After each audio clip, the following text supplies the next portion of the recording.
Assalamualaikum warahmatullahi wabarakatuh. Yang terhormat Bapak Dr. Abdul Aziz MPD selaku dosen pengampu mata kuliah Bahasa Indonesia. Dan kepada teman-teman sekalian yang kami hargai. Puji dan syukur kami panjatkan kehadirat Tuhan Yang Maha Esa, karena kasih dan anugerahnya kami dapat melaksanakan presentasi melalui aplikasi Zoom. Adapun topik yang akan kami bahas yaitu problematika dalam penerapan bahasa Indonesia ragam ilmiah, yaitu kesalahan kata dan kesalahan kalimat. Namun sebelum itu, izinkan kami untuk memperkenalkan diri. Nama saya Stella Rera Pautonan, selaku moderator yang akan membimbing jalannya diskusi ini. Adapun anggota kelompok kami yaitu Farah Azara dan Nur Khalifah. Untuk tidak membuang-buang waktu, saya persilahkan kepada Farah Azara untuk membawa materi pertama. Dengan ini dipersilahkan. Bahasa Indonesia ialah bahasa yang terpenting di kawasan Republik Indonesia. Peran penting bahasa Indonesia antara lain bersumber pada Ikrar Ketiga Sumpah Pemuda 1928 yang berbunyi, kami, putra dan putri Indonesia, menjunjung bahasa persatuan, bahasa Indonesia, dan pada Undang-Undang Dasar, kita yang di dalamnya tercantum pada pasal khusus yang menyatakan bahwa bahasa negara ialah bahasa Indonesia. Namun demikian, dalam penggunaan bahasa Indonesia, baik secara lisan maupun tertulis, masih dijumpai banyak permasalahan. Kita sebut ini sebagai problematika dalam penerapan bahasa Indonesia ragam ilmiah. Salah satu problematika dalam penerapan bahasa Indonesia ragam ilmiah adalah kesalahan dalam pemilihan atau pemakaian kata, baik dalam sebuah karangan ataupun dalam percakapan sehari-hari. Kata merupakan unsur yang paling penting di dalam bahasa. Tanpa kata, mungkin tidak ada bahasa sebab kata itulah yang merupakan perwujudan bahasa. Setiap kata mengandung konsep, makna, dan mempunyai peran di dalam pelaksanaan bahasa. Apabila terjadi kesalahan pemilihan kata, maka akan terjadi pergeseran arti atau makna kalimat. Kesalahan pemakaian kata yang terkait dengan bidang tersebut antara lain kesalahan pemakaian kata penghubung, kesalahan penggunaan kata yang mubazir, kesalahan penggunaan bentuk kata, penyaungan bunyi awal kata dasar, dan masih banyak lagi kesalahan pemakaian kata yang sering kita jumpai. Kata adalah apa yang kita ucapkan atau kita dengar. Kalau kita mendengar atau membaca suatu kata, dalam benak kita timbul gambaran, dilihat dari konsep makna yang dimiliki atau peran yang harus dilakukan. Kata-kata dibedakan atas beberapa jenis.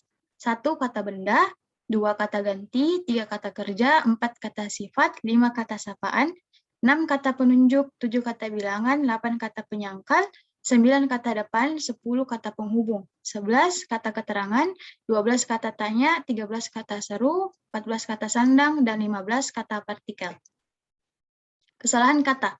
1. Kesalahan pembentukan dan pemilihan kata bisa diamati dari penanggalan awalan ber. Contohnya yaitu 1 sampai jumpa lagi, yaitu salah, yang perbaikannya yaitu sampai berjumpa lagi.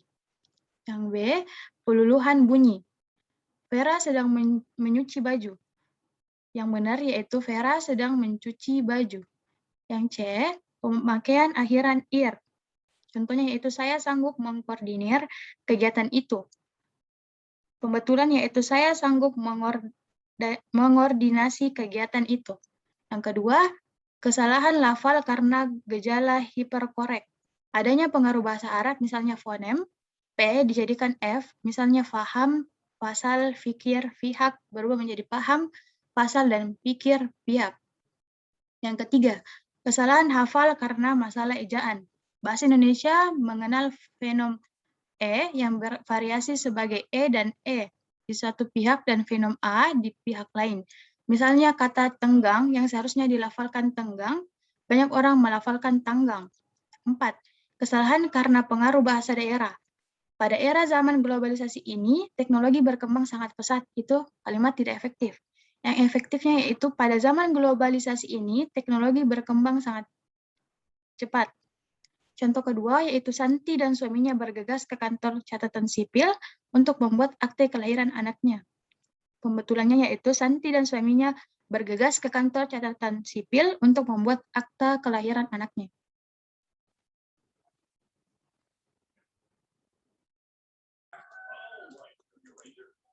Baik, selanjutnya saya persilahkan kepada Nur Khalifah untuk membawakan materi kedua. Kepada Nur Khalifah dipersilahkan.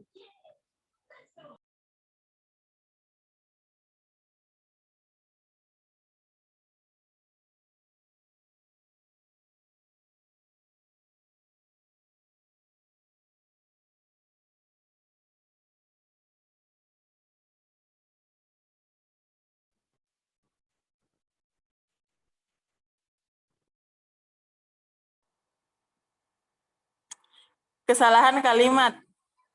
1. Kalimat tidak hemat. Kalimat tidak hemat atau kalimat yang mubazir adalah kalimat yang menggunakan dua bentuk yang maknanya sama. Contoh, matematika memiliki peranan penting dalam segala aspek kehidupan, terutama dalam meningkatkan daya pikir manusia, sehingga matematika merupakan salah satu mata pelajaran yang diwajibkan di setiap jenjang sekolah, mulai dari SD sampai SMA. Pada kalimat 10 terdapat pengulangan subjek matematika. Agar kalimat tersebut menjadi kalimat hemat, subjek-subjek yang sama harus dilesapkan sehingga menjadi kalimat-kalimat berikut. Matematika memiliki peranan penting dalam segala aspek kehidupan, terutama dalam meningkatkan daya pikir manusia, sehingga merupakan salah satu mata pelajaran yang diwajibkan di setiap jenjang sekolah mulai dari SD sampai SMA. 2. Kalimat tidak logis. Kalimat tidak logis adalah kalimat yang maknanya tidak dapat diterima akal sehat. Dengan demikian, logis setidaknya kalimat ini dilihat dari segi makna yang disampaikan. Contohnya, di sekolah pendidikan bertujuan untuk menguasai sejumlah kompetensi yang harus dimiliki oleh peserta didik. Ketidaklogisan kalimat di atas disebabkan oleh adanya makna yang bertolak belakang. Kalimat tersebut bermakna bahwa yang menguasai sejumlah kompetensi adalah pendidikan, padahal yang dimaksud sebenarnya adalah peserta didik. Dengan demikian, kalimat yang logis adalah sebagai berikut. Pendidikan di sekolah bertujuan agar peserta didik menguasai sejumlah kompetensi. 3. Kalimat tidak jelas kesatuannya. Kalimat kesatuan adalah terdapatnya satu ide pokok dalam suatu kalimat. Berarti kalimat tidak jelas kesatuannya ialah kalimat yang tidak memiliki ide pokok. Contohnya, 1. Pembangunan sekolah baru, pihak yayasan dibantu oleh bank yang memberikan kredit. Terdapat subjek ganda dalam kalimat tunggal. 2. Pihak yayasan dibantu oleh bank yang membantu kredit untuk membangun sekolah baru. Itu ada kalimat yang benar.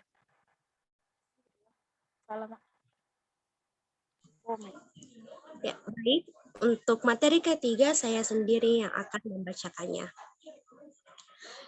Yang keempat, kalimat tidak padu. Kalimat tidak padu maksudnya ialah tidak adanya hubungan yang padu antara unsur-unsur pembentuk kalimat.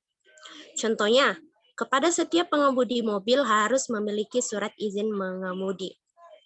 Berdasarkan kalimat tersebut, kita tidak dapat mengetahui subjek yang ada atau dengan kata lain, subjeknya tidak jelas. Yang benarnya ialah setiap pengemudi mobil harus memiliki surat izin mengemudi. Yang kelima ialah kalimat tidak sejajar. Kalimat tidak sejajar yaitu kalimat yang pola atau susunan kata dan frasa yang dipakai tidak sama atau tidak setingkat. Contohnya, dalam rapat itu diputuskan 3 hal pokok, yaitu peningkatan mutu produk, memperbanyak waktu penyiaran iklan, dan pemasaran yang lebih gencar. Itu adalah contoh kalimat salah. Yang benarnya, dalam rapat itu diputuskan 3 hal pokok, yaitu meningkatkan mutu produk, meninggikan frekuensi waktu penyiaran iklan, dan menggencarkan pemasaran benar.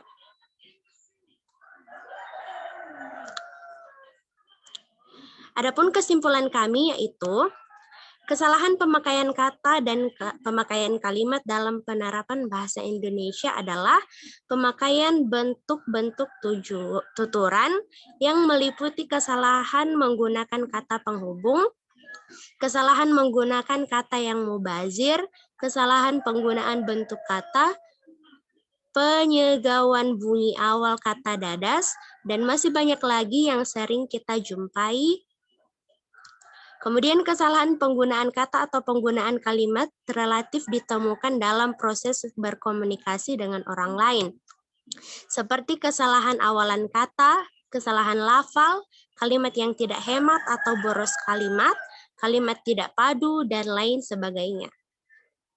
Problematika yang mendasari kaidah berbahasa akan semakin berkurang apabila keseimbangan dalam kapasitas pemerintah pusat, pengamat bahasa, pengajar, peserta didik dan masyarakat penutur bahasa solid dan kompak dalam meningkatkan kemajuan berbahasa yang baik dan benar sesuai EYD. Maka bukan hanya masalah teori saja yang diaplikasikan, tetapi juga implementasinya dalam kebahasaan. Demikianlah hasil presentasi kami. Diucapkan terima kasih banyak kepada semua pihak yang sudah memperhatikan. Wassalamualaikum warahmatullahi wabarakatuh.